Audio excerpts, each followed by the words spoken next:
जय सिया राम। हम सब श्री प्रियादास जी द्वारा रचित ग्रंथ श्री भक्तमाल में भगवान की माया को जीत लेने वाले भक्तों के चरित्र के बारे में पढ़ रहे हैं, सुन रहे हैं और मनन कर रहे हैं। कल हमने श्री पिपलाद जी के बारे में पढ़ा। आज हम श्री निमि जी के लिए थोड़ा सा अध्ययन करेंगे। ये महाराज इक्ष्वाकु के पुत्र थे और महर्षि गौतम के आश्रम के समीप वैजंत नगर नामक नगर बसाकर वहां राज्य करते थे। एक बार निमि ने 1 सहस्त्र वर्ष में समाप्त होने वाले एक यज्ञ का आरंभ किया और उसमें श्री वशिष्ठ जी को ऋत्विज के रूप में वर्ण किया। श्री वशिष्ठ जी ने कहा कि 500 वर्ष के यज्ञ के लिए इंद्र ने मुझे पहले ही वर्ण कर लिया है, अतः इतने समय तक तुम ठहर जाओ। राजा ने कुछ उत्तर नहीं दिया। इससे वशिष्ठ जी ने यह समझकर कि राजा ने उनका कथन स्वीकार कर लिया है, इंद्र का यज्ञ करने चले गए। विचारमान निमि ने यह सोचकर कि शरीर तो क्षणभंगुर है, विलंब करना उचित नहीं है, उसी समय महर्षि गौतम आदि अन्य होताओं द्वारा यज्ञ आरंभ कर दिया। इंद्र का यज्ञ समाप्त होते ही मुझे निमि का यज्ञ करना है। इस विचार से वशिष्ठ जी आ गए। राजा उस समय सो रहे थे। यज्ञ में अपने स्थान पर गौतम जी को होता देखकर, कार्य करते देखकर वशिष्ठ जी ने सोते हुए राजा को शाप दे दिया कि इस तुमने मेरी अवज्ञा की है और ये कार्य गौतम जी को सौंप दिया, इसलिए यह देहहीन हो जाए। वशिष्ठ जी ने शाप दिया। ये जानकर राजा निमि ने भी उनको शाप दिया कि गुरु ने मुझसे बिना बातचीत किए अज्ञानता पूर्वक मुझ सोए हुए को श्राप दिया, इसलिए उनकी भी देह नष्ट हो जाए। इस प्रकार शाप देकर राजा ने शरीर छोड़ दिया। महर्षि गौतम आदि ने निमि के शरीर को तेल आदि में रखकर उसे यज्ञ की समाप्ति तक सुरक्षित रखा। यज्ञ की समाप्ति पर जब देवता लोग अपना भाग ग्रहण करने के लिए आए तो ऋत्विजनों ने कहा कि यजमान को वर दीजिए। देवताओं के पूछने पर क्या वर चाहते हो? निमि ने सूक्ष्म शरीर से कहा कि देह धारण करने पर उसमें वियोग होने से बहुत दुख होता है, इसलिए मैं देह नहीं चाहता। समस्त प्राणियों के नेत्रों पर मेरा निवास हो। देवताओं ने यही वर दिया।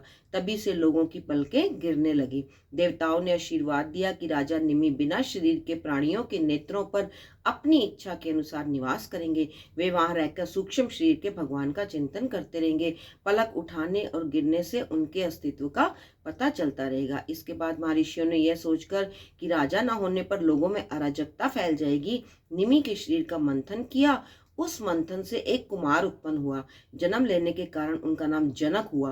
विदेह से उत्पन्न होने के कारण विदेह और मंथन से उत्पन्न होने के कारण उस बालक का नाम मिथिल हुआ। उसी से मिथिलापुरी बसी। यथा नाम तथा इस वंश के सभी राजा आत्मविद्याशी अर्थात ब्रह्मनिष्ठ होते आए हैं। मुनियों के आशीर्वाद से यह वंश सदा से योगी, ज्ञानी और भक्त रहा। बोलो निमि महाराज की जय। श्री भारद्वाज जी श्री राम चरण कमल अनुरागी संत थे।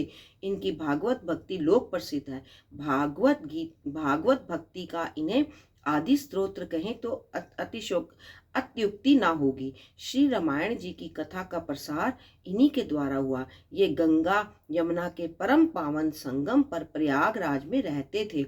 भारद्वाज मुनि बसहि प्रयागा, तिनहि राम पद अति अनुरागा। प्रत्येक मकर में समस्त ऋषि कल्पवास करने आते और इन्हीं के आश्रम में आकर ठहरते। एक बार याज्ञवल्क्य मुनि को इन्होंने आज्ञा पूर्वक कुछ दिनों के लिए रख लिया और उनसे भागवत कथा सुनने की इच्छा प्रकट की। याज्ञवल्क्य जी सुनकर हंसे। उन्होंने कहा, महामुनि भारद्वाज, आपको संदेह है? भारद्वाज जी ने उनसे पूछा कि राम कौन है? तो इस बात पर याज्ञवल्क्य जी ने उन्हें कहा कि महामुनि भारद्वाज, और उन्हें संदेह, ये तो असंभव है। जगत के हित के लिए वे राम कथा सुनना चाहते हैं। तब याज्ञवल्क्य जी ने समस्त कथा सुनाई। वही राम सुर सरिधारा श्री रामायण हुई, जो त्रिलोक को पावन करने में समर्थ है। भगवान श्री राम वनवास के समय सर्वप्रथम इन्हीं के आश्रम पे आए। इन्होंने प्रार्थना की कि 14 वर्ष तक यही रहिए। भगवान ने कहा, यहाँ से अवध समीप है, रोज भीड़ लगी रहेगी, इसलिए उन्होंने चित्रकूट चले गए। भरत जी जब श्री राम की खोज में आए तो इन्होंने उनका इतना भारी स्वागत किया कि वे आश्चर्य में पड़ गए। श्री राम जी से अधिक इन्होंने उनका सत्कार किया और स्पष्ट कह दिया, सुनो भरत, हम झूठ न कही, उदासीन तापस बन रही। सब साधन कर सुफल सुहावा, लखन राम सिया दर्शन पावा। तेई फल कर फल उदरस तुम्हारा, सहित त्याग सुभग हमारा। भरत जी लज्जित हुए, मुनि ने उन पर अत्यंत प्रेम दर्शाया। राम ते अधिक राम कर दासा। महामुनि भारद्वाज त्रियों ब्रह्मनिष्ठ ऋषि थे। इनकी एक कन्या याज्ञवल्क्य जी को विहाई गई थी, दूसरी विश्वामुनि को, जिनके पुत्र कुबेर हुए। ये आदित्य राम अनुरागी संत थे। जय सिया राम, जय सिया राम, जय सिया राम।